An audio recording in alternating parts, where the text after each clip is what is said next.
Practice 4 is down. Thank you guys for coming back again. Again, practice 4 is down. Really liked our energy today, our tempo, our intensity. Came out, got some good work done, and team continues to work extremely hard. Still learning how to practice, and got a long way to go in terms of our execution. But like their attitude and like their effort and their coachability right now. So with that, if you have any questions, feel free to fire away. Chris, are you scrimmaging Saturday, and if so, how important is that towards building your first Rutgers depth chart? Yeah, we are going to scrimmage Saturday. It'll be our first opportunity to scrimmage. It is an important day. Every day is an important day right now because everything we do, the players are getting evaluated.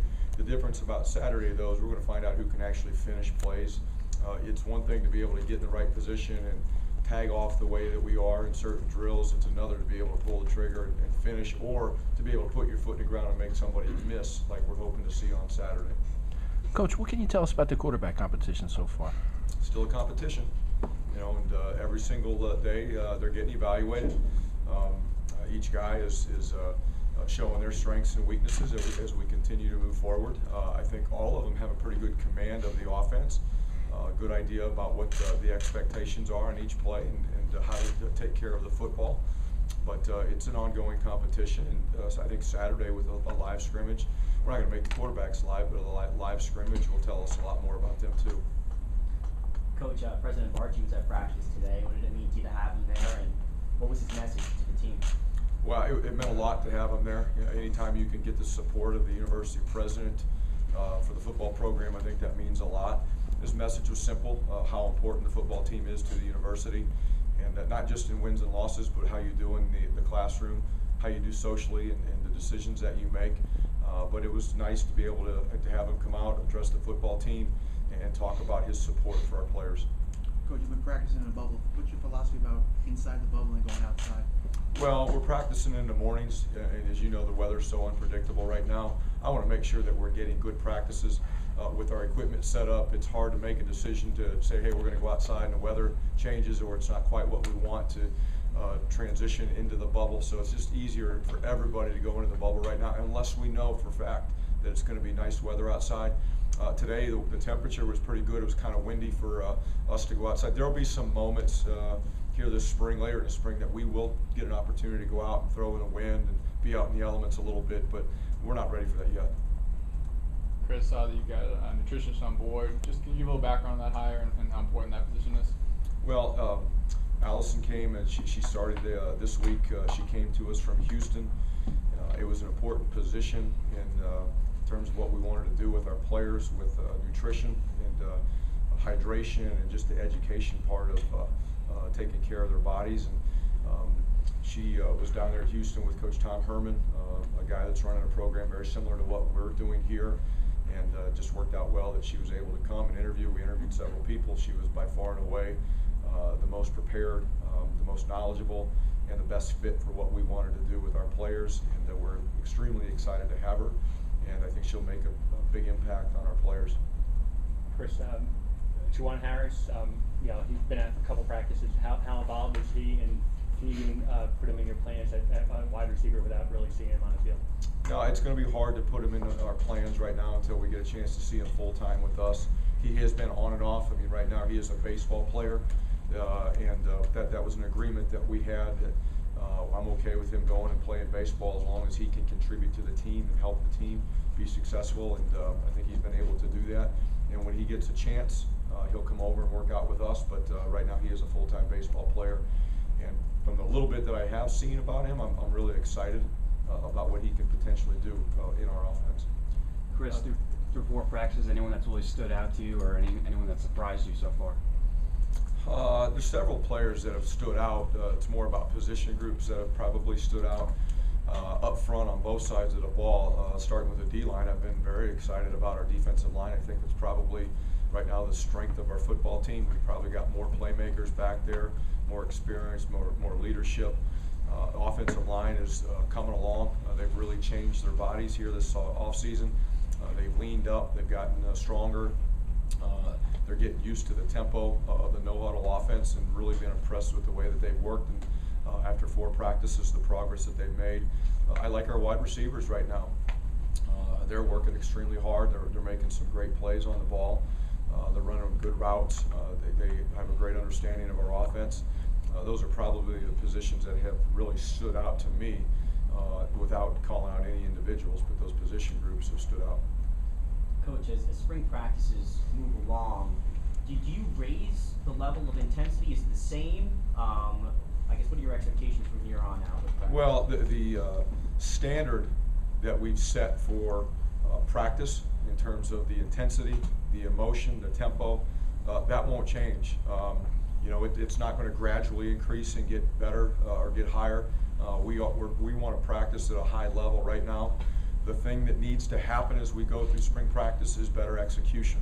Our players play or practice right now with great energy. Again, today we had energy, had tempo, had intensity in a lot of the drills. It's the execution that has to get better. And we're not overly concerned about that right now today. We get through 15 practices, the execution better be a lot better. But if you just have energy and tempo without execution, you don't have a whole lot. If you have just a little bit of execution and not much energy and tempo and intensity, you don't have much. You got to have them all together, and that's really what we're striving to get to as spring goes on. Chris, from a left tackle point of view, obviously that's a position that's open. What made you move Tariq Cole from inside to outside, and what have you seen from him?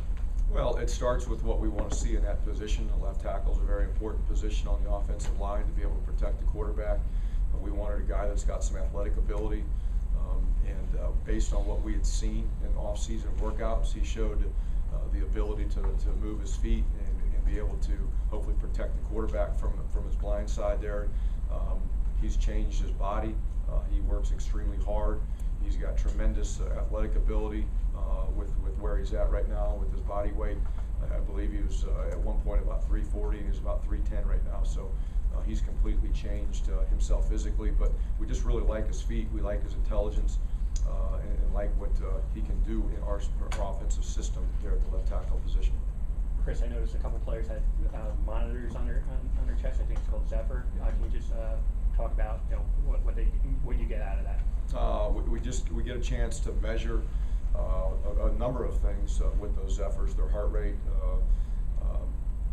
how far they've run during the course of a practice, and we get a chance to look at the end of the day, some of those numbers that we get and make decisions. Do we need to back off somebody that maybe got high volume of reps or miles during the course of a practice? We also get a chance to see who may not be going very hard during the course of practice, because it's going to measure their effort too, and their maximum speed on the field. So there's a lot of things. I'm not a Zephyr expert. I know they give us some valuable information, and then it's a matter of what we do with that information to make some decisions on certain individuals at practice. What we're doing here to build our team is we're combining some sports science with some old school traditional ways of building toughness and discipline in your football team. The Zephyrs aren't going to necessarily tell us how to practice, but they're going to give us some information that may tell us that we need to alter certain individuals. And how many players are wearing them, just roughly? I think we're probably about 15 to 20, depending on the day. We'll take two more questions. Have you seen and been excited about the running back group and what you've seen so far? Yeah, I'll get a lot more excited when I see what they do in a scrimmage. Right now they're not having a lot of contact, a little bit of contact now that we've gotten shoulder pads on and we've gotten full pads on. But I'm going to reserve my judgment until I see them in full contact live scrimmages to see about their ball security, their ability to either run through a tackle or make a guy miss. I do like their work habits, and I like their skill set and the way it fits into our offense. But I'll reserve judgment on saying that they're pretty good or not until we scrimmage on Saturday. Chris, saw that you're appearing at the Temple Coaches Clinic. That just seemed a little interesting. Just how did that come about? Coach Rule gave me a call and asked me if I wanted to come. That's about it. And he's done a great job down at Temple. And he honestly, I've told him this when I was at Ohio State and we're getting ready to play Notre Dame in the Fiesta Bowl. One of the opponents that we watched against Notre Dame was Temple, and I was really impressed with the way that their players played. They played hard, they were tough, they looked well coached, And then I looked at their roster and I see where the majority of all their players are from. They're from, this area, between New Jersey and Pennsylvania. I think there were 80-some players on their roster from that area, and that was kind of inspiring for me to think about the way I watched them play on film. If we could build a team like that here, I'd be pretty happy and pretty excited about it. And I told Matt that, and I think it's great for this area if the two programs get a chance to work together. I think he's got an outstanding product that coaches and players that want to be a part of, and I think we're going to build an outstanding product that coaches and players are going to want to be a part of, and I think we can do a great job of promoting the game of football in this region if we work together. So it seems interesting. It seems like there'd be a little more competitive nature than what you're talking about. Yeah, there is to a certain extent, but at the end of the day, we're in the Big Ten, they're in the American Conference, and are they competition? Yeah, they are, but they're really not. They shouldn't be. I mean, if we're going to recruit the type of players that we want here, we have to recruit at a higher level. They've done an outstanding job. They get some players that people probably look at and say, how did they get them? It's because they've built a nice program. They do a good job of recruiting. They build good relationships. The same type of thing that we want to do here at Rutgers. And again, I look at them as an example of a program that we want to try to model ourselves after based on what they have done here recently. And I appreciate the opportunity that he's given me to go down and talk about our program there. And there's hopefully some things that we'll work together on in the future too. We'll take one. Yeah, I'll just give you one more. Najee Clayton, you talked about getting cut up. So Darren Lee, how important is it? Same position, obviously hybrid position. How important is it for him to digest that? Well, I think Darren Lee's a tremendous football player. He's a very talented player. He's a physical player, and he plays the game of football like we want our players to play. And I think it's always important when you try to show up or try to coach a player to do a certain thing, but then when they can watch it being done from somebody else, I think that just reinforces what you're trying to coach. I think it's always good to be able to watch film of yourself and see what you look like, but then go watch somebody who's considered one of the best in the game at his position and compare the similarities or the differences. And I think we try to do that with as many players as we can. We'll use Ohio State as an example. Obviously, everybody knows there were a lot of talented players there this past season on defense, and we'll use a lot of those guys as examples on how we want the game to be played on defense. We're doing the same thing on offense because our offense is very similar also, but we'll use NFL players, we'll use other college players as examples to show them how to run to the ball, how to use their hands, how to tackle, how to finish things, and it's just reinforcing visually the things that we're trying to coach them. Great, thank you guys.